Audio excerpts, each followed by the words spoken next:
Welcome back to Sunday Morning with Trevor Phillips. We've entered 2024 facing two major wars, and with growing tensions in Yemen and Taiwan, it's easy to feel that there's trouble everywhere you look nowadays. Burrowing beneath the surface in all corners of the globe is the Secret Intelligence Service, better known as MI6. But far from a life of James Bond's death-defying antics, its job is essential, rather prosaic, making the UK safer by stopping terrorism and disrupting the activity of hostile states. It's work that's increasingly put to the test in an ever more dangerous world. I'm joined now by Sir Richard Dearlove, who ran MI6 between 1999 and 2004. And he also now co-hosts a podcast, One Decision, on geopolitics. Good morning, Sir Richard. Good morning, Trevor. First of all, I talked to David Cameron this morning about the situation in Yemen, or in the Red Sea, to be precise. Do you think that the action that we in the United States have taken against Houthis can be separated from the conflict in Gaza? Because Cameron was quite adamant about that. They're separate things. It depends from which perspective you're looking at these events. The problem is, in the Middle East, in the Arab world, making that separation, particularly on the Arab street, is extremely difficult. But if one's being rational in analysis, I agree with David Cameron that freedom of navigation is a different issue from Gaza, but the Arab street doesn't think that. But in a sense, in that case, that sort of makes it connected, because whatever we do has an impact. Inevitably, there's a connection. Then it's going to have an impact across the whole area.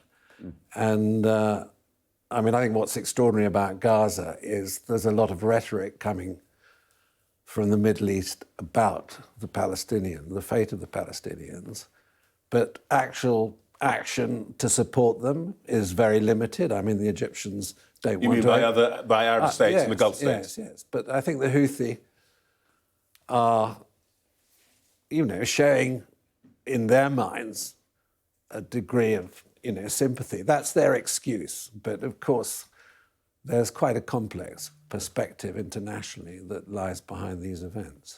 The attacks that have been mounted by the United States and the UK with support of other states taking place over the last 48 hours.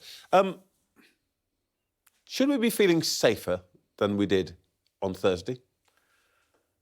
I don't think it immediately affects our safety. I think in terms of, let's say, access to the Suez Canal, which, we've seen what the consequences of a blockage of the Suez Canal can be.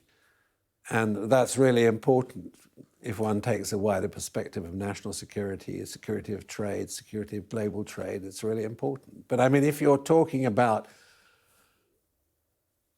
sympathetic radicalism and the events in the Middle East now motivating, let's say, domestic terrorism, well, there's a risk there. But I don't think, if you're looking at the Houthis specifically, do they have an infrastructure in the UK, which could be a sort of conspiratorial organisation to mount a terrorist attack? Unlikely. Very unlikely, in my view. But a lone wolf-inspired event, it must, to an extent, heighten that. We've seen lone wolf attacks in the UK. Major conspiracies of terrorism, less likely. I think that's the way I would interpret it. So actually, would that have been a factor in the decision-making, or would this decision to go with the United States on this have been purely a sort of foreign policy issue? I think it's largely a foreign policy, national security issue. And you take the risk that, it might inspire a lone wolf attack. I think that's accepted. The Houthis, of course, are saying that it's connected to Gaza. They also say that they are independent actors, independent of Iran. Do you buy that? No. But I think look, there are three proxy organisations. There's Hezbollah, there's Hamas, there's the Houthi. I think Hezbollah and Hamas are much, much more controlled and closer to Iran. The Houthi, let's say, are two-thirds controlled, but I'm just using that as an example. The Houthi have been a sort of militant, tribal troublesome, independent, problematic group historically in Yemen for a very long time. I think It started essentially as a religious sect, really. It's a religious sect, but I mean, it's also got tribal origins. I mean, if the Iranians want to stop the Houthis, they certainly have the influence and the power over the Houthis to do that now. So did they start this? I mean, I would draw a distinction between, their much more direct control of Hamas and Hezbollah. But the Houthi relationship with Iran is incredibly important. And let's face it, the armaments, the training, this all leads back to the Iranian Revolutionary Guard Corps, the IRGC, which are professionals at fighting arm's-length detached conflict using proxies. That's the way that the Iranians have made their troublesome influence globally felt. There's one other big power which might have some influence here and for whom this matters. 60% of China's exports to Europe go through the Red Sea and Suez Canal. How do you think Beijing is thinking about how they should react to the disruption of trade? What do you think your sort of opposite numbers are saying to Xi Jinping? Look, China is a maritime trading nation. It's a global trader. It depends also on security of the high seas. So this is a problem for the Chinese. But I mean, bear in mind the Chinese have, for a significant period of time, been trying to involve themselves in brokering agreements in the Middle East. And in fact, the irony is at the moment that you have the Chinese playing a role, in the fact that Iran and Saudi Arabia have been talking to each other. So, there are dimensions to this conflict which are quite complicated. The two Arab countries most damaged by the threat to the Suez Canal, I mean, the Saudi ports on the Red Sea, that's a problem for them. It's a massive problem for the Egyptian government. The Egyptian government's not going to be getting any income from the Suez Canal. So, I mean, there are, this is a layered and complex problem. On balance, though, do you agree that we are right to have done what we have done over the last 48 hours? Absolutely. I don't think that the government has any choice. And I'm rather disappointed to see that both France and Italy had been reluctant to associate themselves with this offensive. And I mean, people are saying, well, the Houthis have sustained attack from the Saudis over a long period of warfare between the two countries. Okay, there's a truce between them now. But I think it's true to say that, the Houthis being attacked by the US Air Force and the RAF is a rather different issue from fighting the Saudis over a long period of time. So I think there'll be, I think they will have got the message very significantly. Okay.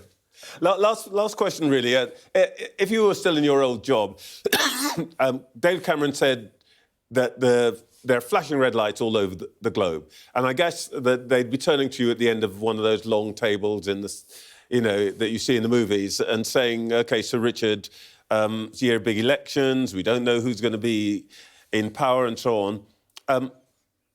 You've done your threat assessment.